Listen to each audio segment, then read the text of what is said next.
Alors Love Bridge, c'est une organisation qui date de 2015. On est une organisation humanitaire qui travaille sur le développement de la personne. Donc notre fonction, c'est de renforcer les capacités des personnes qui vivent dans la pauvreté, dans des situations de grande précarité, et de les aider à s'autonomiser sur des piliers qui sont fondamentaux dans la vie de tout le monde. Donc, ça veut dire l'alimentation, le logement, l'emploi, l'éducation, la santé, également le développement personnel, la psychologie. Donc on permet à travers des projets qu'on fait pour chaque famille, on supporte, on soutient ces familles-là pour pouvoir atteindre leurs objectifs de vie en fait. Les principaux défis, il y en a beaucoup. Un qui est très important, c'est l'accès aux services publics. On constate malheureusement que même si on est super connecté, il y a beaucoup de personnes qui n'ont aucune idée des différents services qui existent, des services auxquels ils ont droit. Il y a une quantité de pensions, d'aides de l'État qu'ils ignorent. Et donc nous, on a besoin de pouvoir leur faire connaître leurs droits et les accompagner pour qu'ils puissent faire leurs démarches qui vont leur permettre de sustain leur vie de tous les jours en fait. Donc l'accès à l'éducation aussi est compliqué, l'accès à la santé, au logement, même si tous ces services sont disponibles, mais cet accès est challenging. Alors aujourd'hui, contrairement peut-être à ces 10 dernières années, on a de plus en plus de personnes qui sont sujettes à un impact hyper négatif de tous ces changements environnementaux.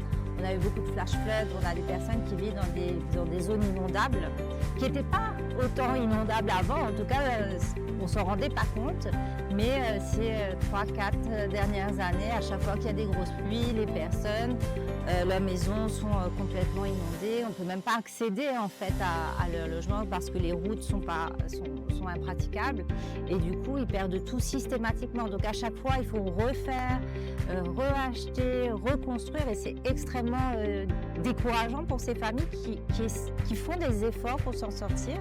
Et à chaque fois, pour le coup, c'est le temps, c'est le climat.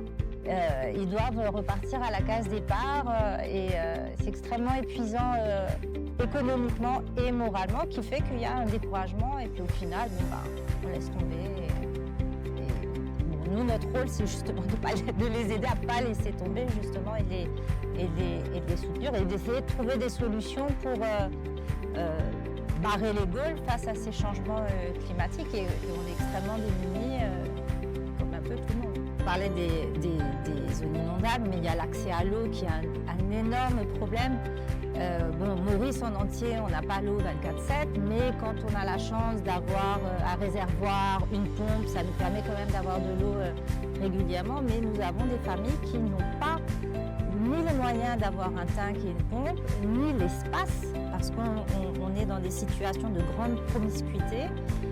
Ils n'ont pas l'espace pour installer un tank, ils n'ont pas l'infrastructure aussi pour pouvoir, parce que les connexions électriques ne sont pas là. Donc tous ces éléments-là font que c'est encore plus difficile d'avoir de l'eau, ne serait-ce que pour les besoins quotidiens. Et donc l'impact, il y a l'hygiène, il y a la cuisine, il y a l'insalubrité. Et puis du coup, on ne peut pas se laver, on ne peut pas aller à l'école, on ne peut pas cuisiner, on ne peut pas aller travailler. Donc finalement, c'est toute une chaîne qui fait que, at the end of the day, les personnes ne peuvent pas, sont impactées économiquement en fait.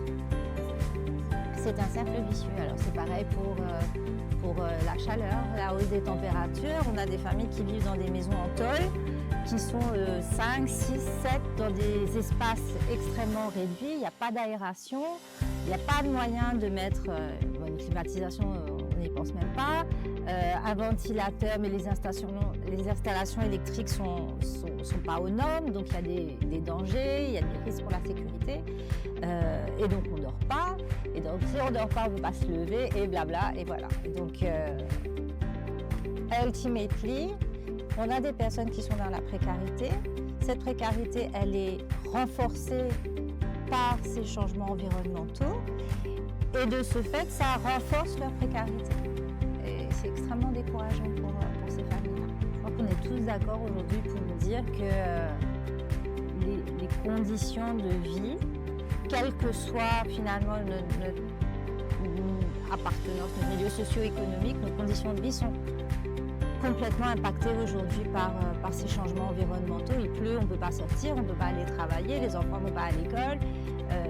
Tout est impacté. Donc pour moi, c'est extrêmement important de réaliser qu'on ne peut pas laisser ça continuer. Déjà, sans être des grands experts, on sait qu'il y a une détérioration des conditions, on sait qu'on va être de plus en plus affecté. Donc allons-nous simplement attendre et voir ce qui va se passer, ou est-ce que nous, à notre niveau, on peut se renseigner, on peut apprendre, on peut chercher en fait, on peut développer une curiosité et un intérêt parce que finalement on est tous concernés. Donc encore une fois, cette éducation, elle est à la base en fait de toute action qui pourrait se mettre en place.